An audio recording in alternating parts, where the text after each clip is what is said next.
Hello, Oilers fans. Austin here with the day after episode of the Oilers 4-3 overtime victory over the Winnipeg Jets last night. The Oilers had a well-deserved win. It was a terrific effort from top to bottom in the lineup, in my opinion. And the Winnipeg Jets are suddenly starting to slide right now. They've lost 4 games in a row, but they are still a very good team, and Connor Hellebuyck really held them in there. I thought the Oilers could have easily had 3 or 4 more goals in this game. So let's kind of get right into it. But before I get into the meat of the video, if you are new to the channel and if you're not sure what the day after is, it's just an episode, a series, you could say, where I talk about various topics the day after an Oilers game. I do one of these after every single Oilers game on top of the post-game recaps and pre-game reports. So this is something that you're interested in. If you are an Oilers fan and this type of content is your cup of tea, make sure you high stick that like button and make sure you cross-check the subscribe button, and let's kind of jump right into it. So first talking point today is Zack Heyman. Of course, he has been the talk of the NHL pretty much the last 3 days. He scored his 50th goal of the season against Ottawa on Sunday, and then last night he scored the overtime winner, his 200th career NHL goal. Yes, he has over a quarter of his career goals this season, which is pretty wild to think about because Hyman's been in the league for a while, but he had a couple 21-goal seasons in Toronto, and then his first season in Edmonton, he had, I think, 27 goals. He had 36 last year, and now he's at 51 this season, and there is a realistic chance that he could hit 60 goals this year, which... Could you imagine, now all the talk about Hyman hitting 50 goals, if he manages to hit 60 goals, now he's going to have to go on some kind of crazy run to get to 60 goals. The Oilers only have 12 games left this season, or 13 games left, so he could do it. It is doable. He's only 9 goals away. If he manages to hit 60 goals, he's not going to be nominated for the Hart Trophy, but by the definition of the Hart Trophy, you could make an argument that Zack Heyman could be nominated in terms of most valuable to his team. Hyman with 51 goals in 69 games right now. Nice. He's been absolutely unbelievable, and he deserves all of the success and credit in the world. Don't listen to anyone on Twitter or social media or YouTube trying to discredit Zack Heyman's accomplishment because he plays with Connor McDavid. If it was so easy, anyone that's played with Connor McDavid would be able to score at the rate that Zack Heyman does, and nobody's been able to do that. You could make an argument Draisaitl has, but even still, it's not like Draisaitl spends his time with McDavid super regularly. And even when he did, Draisaitl wasn't, scoring at a rate like this. So this is very impressive for Zack Heyman. I'm very happy for him. Speaking of Connor McDavid, he had 2 more assists last night, so he's now at 93 assists on the season. Now, the most assists in a single season since the salary cap started in 05-06 is 96 assists. Joe Thornton had that in the 96 season. In the 05-06 season, 96 assists. That was the year that Jonathan Cheechoo, I think, had 54 goals and won the Rocket Richard, which was pretty fun. Not many people talk about Jonathan Cheechoo, but Connor McDavid, he is on pace to blow past 100 assists within the next 3 or 4 games, maybe even sooner if he just really goes off on a tear. But Connor McDavid, he could realistically even hit 105, maybe even 110 assists this season, which would be unbelievable. And it has been talked about before, but I will mention it again. If Connor McDavid and when Connor McDavid hits the 100 assist mark this year, he will become only the 4th NHL player to ever accomplish that feat. Wayne Gretzky did it 11 times, Mario Lemieux did it, and Bobby Orr also did it once. So Connor McDavid will be in very rare and elite company once he hits that milestone, and I very much look forward to it. Next player I want to talk about is the third player on that top line. We have Hyman, we have Connor McDavid, and now Nugent-Hopkins. He scored his first goal last night in 13 games, and you could tell that there was a weight lifted off his shoulder. He hit a post against Toronto. He hit 2 posts against Ottawa, so it was nice to see him get rewarded for continuing to play well. He's driving play. He's getting to scoring areas. He's getting to the right places on the ice. He's doing the right things to get the puck in the net, and Connor McDavid, nice pass to Nuge, who buried his opportunity in the third period. That put the Oilers up 3-1. Of course, Winnipeg ended up, they clawed their way back in the game, But I thought Ryan Nugent-Hopkins played a terrific game. It's nice to see him score again. The goals have been hard to come by for Nuge this season after a career year last year with Edmonton. But if Ryan Nugent-Hopkins can find a way to, start producing a little bit here and there, start to feel good heading into the playoffs, that is beneficial to the Oilers. I just wanted to get a shout out to Nugent-Hopkins because we all love the Nuge, and I'm very happy that he is an Oiler forever. Next player I want to talk about, Connor Brown. He scored his third goal in 6 games last night. He went 56 games without a goal. Now he has 3 in his last 6, which is hilarious to me. But that is, shooting percentages eventually start to rebound. It's taken a little bit longer for Connor Brown to regress back to the norm. But Connor Brown has been doing the right things. He is tenacious on the puck. He does get in the right areas.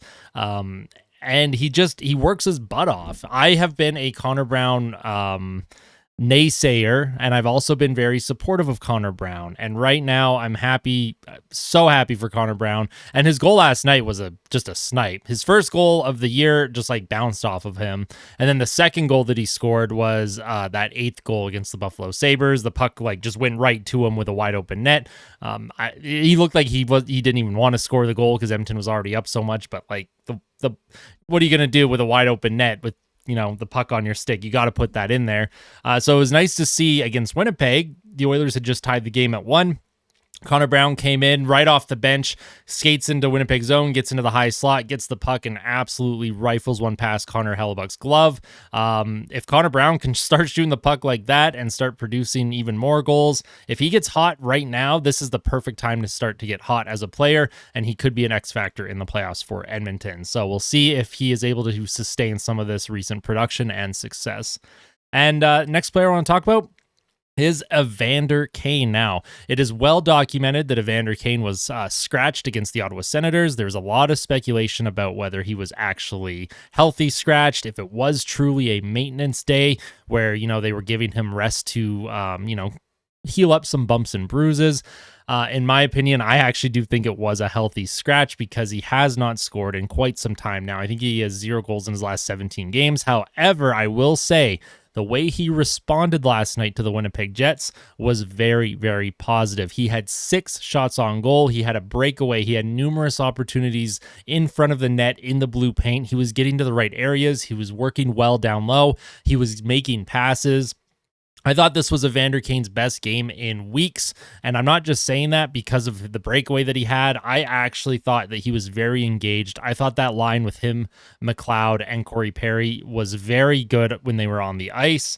And I thought he was very noticeable. So if you were looking for a response from Evander Kane to being scratched against the Ottawa Senators, I think he passed that test or whatever you want to call it. I thought Evander Kane had a very good game. He had an 88.26 expected goals for percentage when he was on the ice, which is very, very good. That was among the tops on the entire team.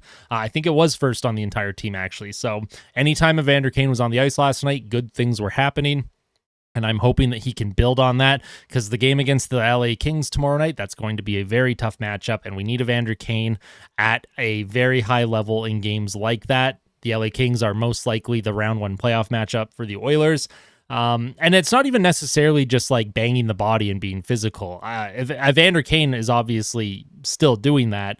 But the fact that he was helping generate offense and chances last night, that is a good sign.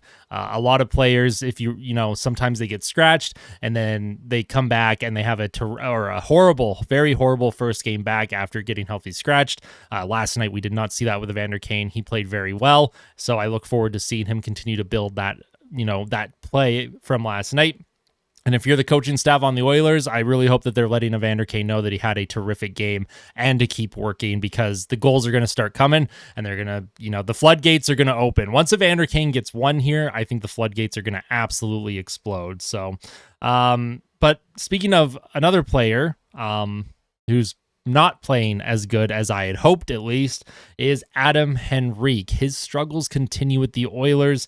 Last night, he was dead last in expected goals for percentage at 16.7%. Since joining the Oilers, he has 2 goals and 1 assist in 10 games. Now, that doesn't sound terrible, but his possession and shot metrics have been awful. They are dead last on the team in terms of forwards on the Oilers since he joined the team on March 6th or March 7th. Now, he is at a 37.28 expected goals for percentage since he joined the team. He is at a 38% high danger Corsi for percentage. The shots for percentage when he's on the ice is 42%, and he has a 41% Fenwick for percentage. These are all terrible. Anything below 50% is bad. Anything below 45% is terrible. And if you're under 40% in some of these categories, that is like you are getting absolutely caved in when you are on the ice, and you are not helping produce any type of offense at all.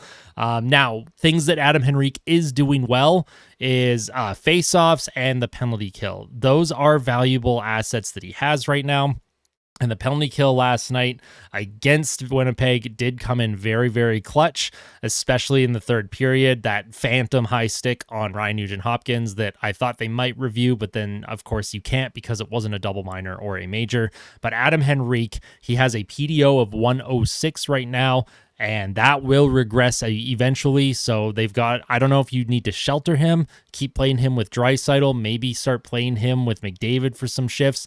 I'm not sure what you do with Adam Henrique at the moment, because when he is on the ice, it's not great what's going on in terms of the advanced metrics. And even, and if we're looking at real goals for, real goals against at even strength, he's at 5 goals for and 3 goals against. So he is a +2 at 5-on-5. However, like I mentioned, that PDO of 106, he's getting 95% goaltending when he's on the ice. And it's unsustainable. So hopefully he can start to pick up his game here. It's pretty clear, I think, Knobloch, I think that's why they're playing him with Draisaitl right now. I think they're trying to shelter him and allow him to just play his game and then have Draisaitl and Fogel take a lot of the weight off of his shoulders. Now, I do acknowledge that joining a brand new team, especially at the deadline, he just had a new baby. He left his family back in California. It's very emotional, and it can be tough on players. I 100% acknowledge that, so I don't want to be too harsh on Adam Henrique, but I just want to point out some of these numbers because they are concerning and they can show a trend, and I really hope that this is not a trend that continues, especially heading into the playoffs, because Adam Henrique is someone that you would hope is able to play above water, especially on a team like Edmonton where the players around him are much better than what he was playing with in Anaheim, and that's not a disrespect to the Anaheim Ducks. That's just the reality of the roster construction. So you would expect Adam Henrique to be able to play even better than he did in Anaheim, and he's actually playing somehow worse than he was in Anaheim. So not sure what's going on there. I'm just going to assume that this is still a mental and physical adjustment for Henrique, trying to get used to the Oilers system, that sort of thing. Next player I want to talk about, and I consider this the turning point of the game against the Winnipeg Jets. Even though it happened in the first period, the Winnipeg Jets stormed out of the gate. They had 7 of the game's first 8 shots. They were out shooting Edmonton like 8-2 at the 6-minute mark of the first. And then Corey Perry fought Logan Stanley, absolute monster in Stanley. Corey Perry is not even close to the same weight and height category as Stanley. But Corey Perry, I think he recognized that the Oilers came out a little flat-footed. There was a lot of talk about how much the team had been pushed around by the Toronto Maple Leafs on Saturday. So Corey Perry took things into his own hands. He fought a guy that was way bigger than him, and he held his own. Corey Perry ducked a lot of punches. I was getting worried watching that fight. I was flinching a lot. Now, I do think fighting has a place in the game, but with my own head injuries in the past, every time punches are thrown, I do flinch a little bit, but I was very happy that Corey Perry was able to weather that storm. But from that point on, the Edmonton Oilers absolutely dominated Winnipeg in every metric imaginable. Shots, possession, offensive zone time, attack time.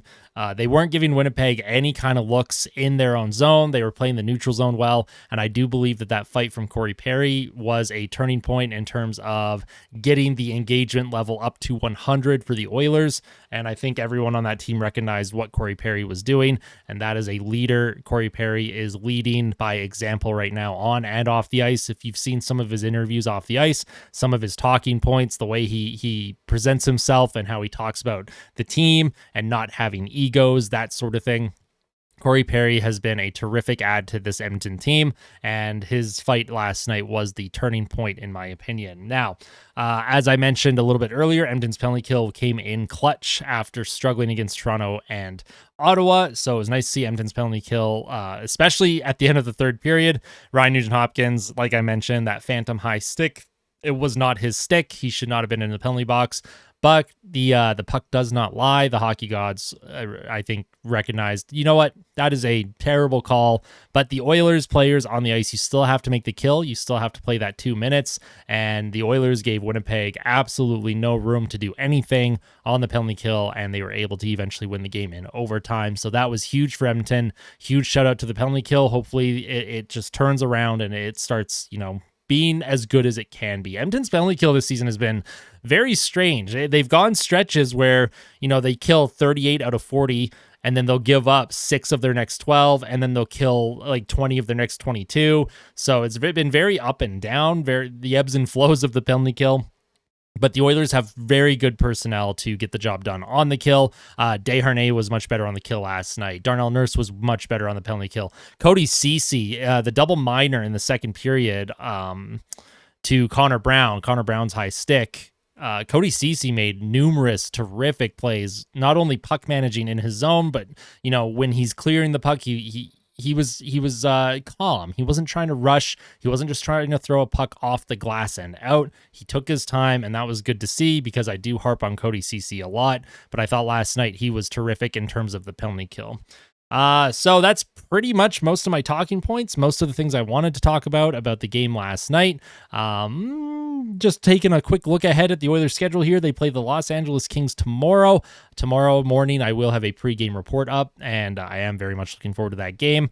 Then on Saturday, the Oilers play the Anaheim Ducks. That should be a win. However, you cannot just guarantee wins in the league this year, but Edmonton has had Anaheim's number for quite a while now.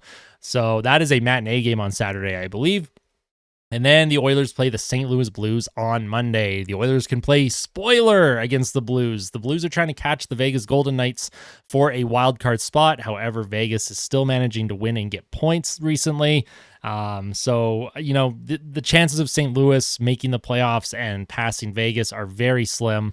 So, for the Oilers, they can play spoiler. They can really put a dent in the St. Louis Blues playoff hopes. Or St. Louis, that's going to be a tough game because St. Louis will be fighting for their playoff lives. So the Oilers got to be careful. St. Louis has played the Oilers very, very tough in recent years. So that's pretty much it from me. This was my day after episode. What did you think about the game last night? What are all of your thoughts on all the talking points that I talked about today about Evander Kane, Adam Henrique, Corey Perry, Nugent-Hopkins, Zack Heyman, Connor McDavid? Let me know all of your thoughts in the comment section below. I read every single comment. I respond to most comments. I love engaging with the community. Your support means the world to me. I do really appreciate everyone that tunes into these videos. It means a lot. If you like these longer form content videos, these videos that are almost 20 minutes long, make sure you hit that like button. Make sure you hit subscribe. And of course, tell someone that you love them. And I'll see you guys soon. Take care. Enjoy the rest of your day. Thanks for watching.